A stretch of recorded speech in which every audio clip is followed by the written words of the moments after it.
Hello Hasbro fans, this is Separatist Destroyers, back again with another Star Wars action figure review. This time taking a look at an action figure released several years ago in the 30th anniversary collection. It's Padme Amidala in her black leather outfit from Attack of the Clones. So, we'll be reviewing that figure later on, but that's included is the 30th anniversary coin with Padme Amidala there, and I think it says Naboo Senator, yes it does, and then on the back as well some more writing and then a symbol. And then here is the packaging. You get a portrait image, of course, of Padme there, and some fine details, I have to say, on the packaging. The flames are pretty good and I like them. And of course, back of the packaging reads, Padme Amidala, reading the wrong thing. After Padme's life is threatened, she is placed under the protection of the Jedi Knights to ensure her safety. Anakin escorts Padme back to her homeworld of Naboo, where the two rekindle their friendship and begin to fall in love. Padme is delighted by Anakin's playful use of the Force during a quiet meal they share together. And as with the 30th anniversary figures, it does give you a character profile. And for Padme, of course, it says species human, status senator of Naboo, weapon of choice royal pistol. Kind of weird how they didn't include that pistol with the figure, actually, come to think of it. And characteristic, in love with Anakin. Plain and simple to the point, really. And then, of course, you get other figures from the 30th anniversary collection below. Just read them out now. 50 Clone Trooper from the Hawkbat Battalion. I believe I have that one somewhere in my collection. 2B1, which is number 51. Don't have that, don't really plan to. I don't really like the astromech droid figures, shall we say. 52 Naboo Palace Guard. Maybe, but maybe I'll get them at some point. Not something I'm desperately after though. 53 Rebel Vanguard Trooper. Probably in the same area as the Naboo Palace Guard for me. 54 Pax Burn Kick. Is that what his name says? Yeah, that is what it says. I mean, he's a Rhodian. I'm not sure what exactly his affiliation is or whatever. But yeah, I might buy him. I mean, Rhodian figures are cool and we don't get many of them. 55 Clone Trooper and Training Fatigues. I have that somewhere, definitely. 56, which is of course this Padme Amidala, which is number 56. 57, a version of Jango Fett. 58, Vilveth Mon, have that one as well. 59, Destroyer Droid. 60, Macquarie Concept Rebel Trooper. So that does it for the packaging, just give you one last look, and there we go. The figure comes with one accessory. It's not her Royal Blast Pistol, it's her glass from the scene where Padme wears the outfit this figure is based on, where she and Anakin first have feelings for each other. At least I think it's the scene where they first seem to have feelings for each other, when they're talking over dinner and all that, and later in front of fires, and Padme holds this glass, I think, and basically does with it what you do with a glass, like drink from it. But really, it's nothing out of the ordinary. It's a bit unique from a pistol, yes, but nothing really that special. But yeah, get on to the figure now. I am a fan of this figure, I have to say.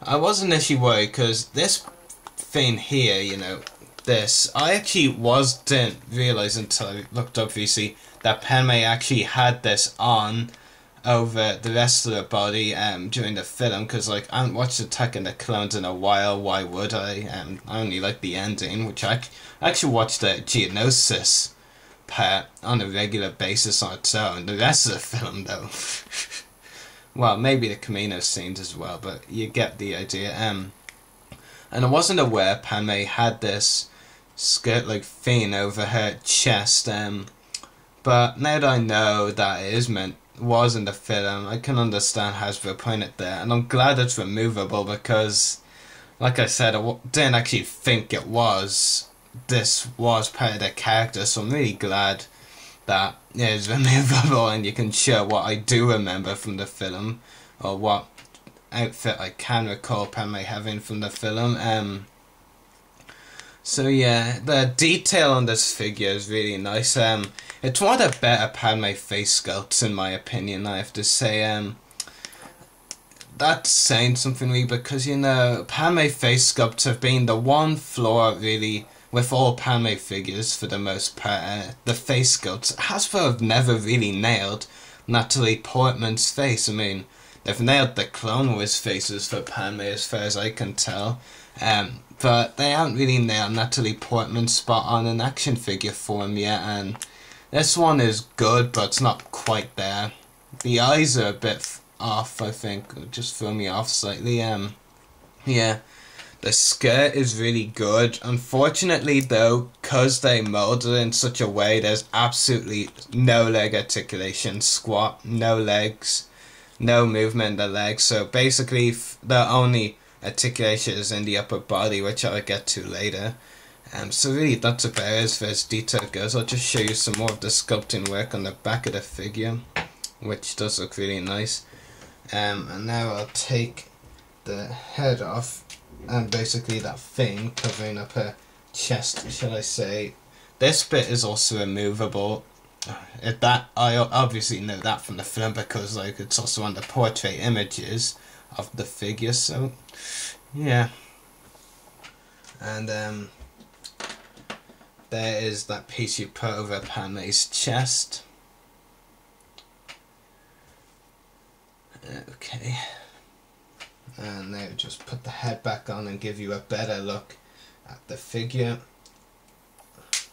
So I have to say, once that is off, the detail work just gets even better on this figure. It's kind of like having two figures in one. One with, you know, this piece on over the chest, and then of course with it off. And I much prefer it when it's off. Don't take that in the wrong way, please, viewers, but you know, it's just because there's so much more detail. It just looks so much more like the film with it off. The detail is really nice. Just give you a slight look at the back of the figure. Some really nice detail on the dress. And really, yeah, it's really good detail, I have to say. Hasbro have nailed it. Articulation is a ball jointed head, ball hinge shoulders and elbows, swivel wrists, and a swivel waist as well, a swivel torso, and absolutely no leg articulation. But you know, the detail does kind of make up for the lack of articulation, I have to say. It does throw me off a bit with the figure, certainly the articulation, but not that much. I still think it's a great Padme figure, and I don't think this is one of those Padme figures that needs some tweaking or released again. I mean, even if they Hasbro do go and update this figure at some point with leg articulation, I don't really think it's needed, because it really does stand up perfectly without it. It just looks really fine as it is. The face sculpt could be a bit better, but I'm okay with it. It's not one of the bad Padme face sculpts like in the movie Heroes Wave 2 Padme. That one looks like a 60-year-old Padme, and we don't even know what a 60-year-old Padme looks like, because Padme didn't live until that age, but you get the idea. But the details of this figure are really good. It just looks really good. The articulation is a bit of a drawback though, and the face sculpt could look a bit better, so I give it an overall rating of 7 or 7.5 out of 10. I don't really think it deserves any more than that. It's not a Padme outfit that I feel we need to see released again. I think this is a great enough version as it is, and so I recommend you buying it if you haven't got this in your collection already.